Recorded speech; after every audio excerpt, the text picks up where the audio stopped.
Ina ma abota kallon fina-finan Indiya Hausa na fassara wannan fim wato Janana Gan wato babban minista ya ƙaraso shagon mu na Telegram duk mai buƙata zai iya tuntuɓar mu a Telegram ta wannan lambar waya kamar haka.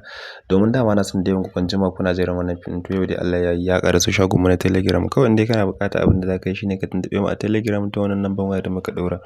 Insha Allahu za ka samu sauran ƙarin bayani a gurin mu domin dama na san da yawan ku kun jima kuna jiran wannan fim to yau dai Allah ya yi ya ƙaraso shagon mu na Telegram gashi ya sami ingantaccen fassara daga kamfanin Sultan Film Factory wato Oga Sultan ne ya zauna da kanshi ya fassara muku wannan fim ɗin. Gaskiya ya kamata ku zo ku kalle shi domin fim ɗin ya yi matuƙar kyau. Ko da yake ai ba sai na gaya muku ba domin dama na san kusan kowa inda ya gan shi ya san wannan fim ɗin.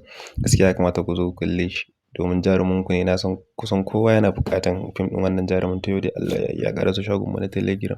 Kawai abin da haka indai kana buƙata shine ka tuntuɓe mu a Telegram ta wannan lambar waya insha Allahu za ka samu sauran ƙarin bayani a gurin mu. Sa'an nan ba iya wannan muka tsaya muna da fina-finai kala daban-daban indai fassara ne insha Allahu za ka same shi a gurin mu. Sa'an nan indai ka haɗu da wannan bidiyo namu ka daure ka danna mana subscribe sannan ka danna mana ƙararrawa ta yadda da zarar mun ɗora sabon bidiyo zai iso gare ku sannan ya iso ga sauran mabuƙata. Mun gode muna zuwan jiran ku sai mun ji ku.